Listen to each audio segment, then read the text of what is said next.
Bonjour chers camarades boursicotteurs, j'espère que vous allez bien. Vous êtes-vous déjà demandé comment gagnait votre voisin? Sérieusement, ça nous est tous arrivé de se demander comment notre voisin faisait pour se payer sa grosse maison, sa grosse voiture, sa piscine creusée, sa roulotte, etc. Croyez-le ou pas, c'est quasiment possible de savoir comment gagne votre voisin avec un outil mis en place par Statistique Canada. Je dis quasiment parce que vous ne pouvez pas savoir exactement comment gagne votre voisin, mais vous pouvez savoir où vous vous situez par rapport à vos voisins en termes de revenus. À quoi ça sert de savoir ça? D'une part, vous pouvez déconstruire l'idée que le gazon a toujours l'air plus vert chez le voisin et d'une autre, vous pouvez savoir où vous vous situez dans l'échelle des revenus de votre quartier. Autrement dit, avec cet outil, vous pouvez savoir si vous êtes pauvre ou riche comparativement à vos voisins. Bien sûr, tout est relatif, tout en faisant partie de l'élite de votre quartier. Vous pourriez être un membre de la plèbe à l'échelle du Québec ou du Canada. D'ailleurs, commençons par analyser les niveaux de revenus des Canadiens et des Québécois. D'abord, l'échelle des revenus au niveau du Canada. Pour comprendre le graphique que je vais vous présenter, vous devez savoir ce qu'est un rang centile. Si vous ne vous rappelez pas de votre secondaire 4, pas de problème, je vous explique. Le rang centile sépare un groupe de données en 100 parties égales pour ensuite situer une donnée à l'intérieur d'une de ces 100 séparations.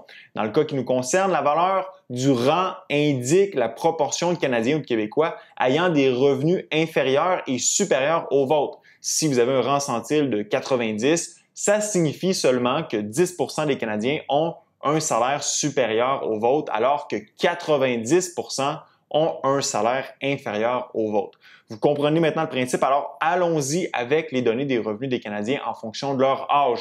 Je vais couvrir les données de ceux qui se trouvent dans l'intervalle entre 25 et 34 ans, simplement parce que c'est le cœur de mon auditoire. Pour ceux qui seraient plus jeunes ou plus vieux, ne vous en faites pas, j'ai mis le lien dans la description, alors vous pourrez aller accéder au graphique et vérifier vous-même où vous vous situez. Je tiens aussi à préciser que ce sont des données de 2020 et que les données présentées concernent les revenus bruts. Donc, si vous avez entre 25 et 34 ans et que vos revenus sont de 44 000 $ ou plus, dites-vous que 50% de la population canadienne gagne moins que vous et que 50% de la population canadienne gagne plus que vous.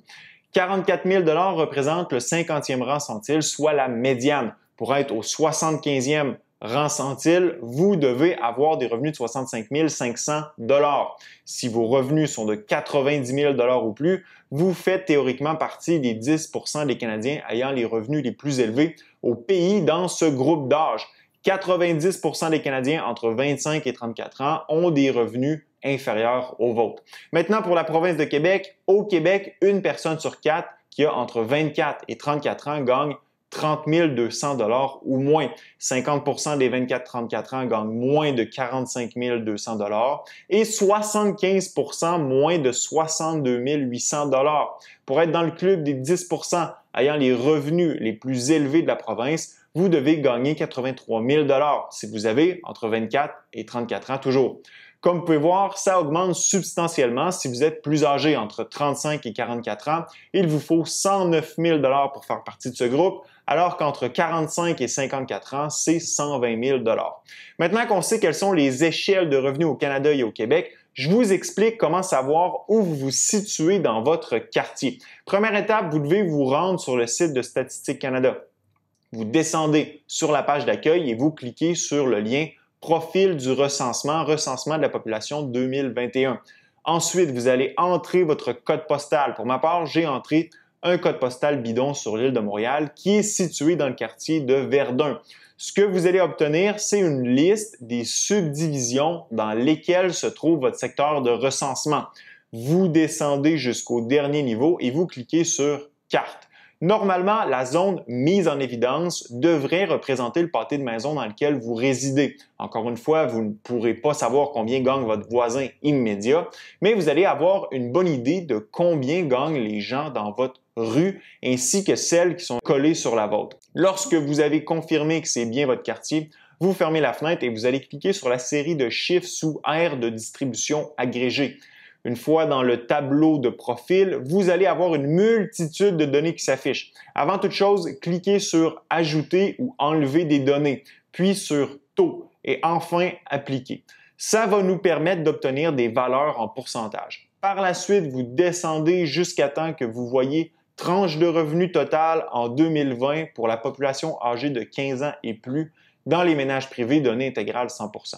Dans cette section, vous allez pouvoir savoir combien les résidents des 3-4 rues entourant la vôtre gagnent selon différentes tranches de revenus. Par exemple, dans le secteur que j'ai sélectionné à Verdun, seulement 7,8% des résidents gagnent plus de 100 000 $ et seulement 15% plus de 80 000 $.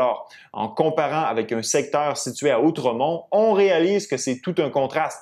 Dans ce secteur, c'est 21,2% des résidents qui gagnent plus de 100 000 $ et 29,1% plus de 80 000 $, soit presque un résident sur 3. Le moins qu'on puisse dire, c'est qu'on peut avoir des heures de plaisir avec cet outil de Statistique Canada. J'ai mis le lien dans la description si vous voulez vous aussi vous amuser.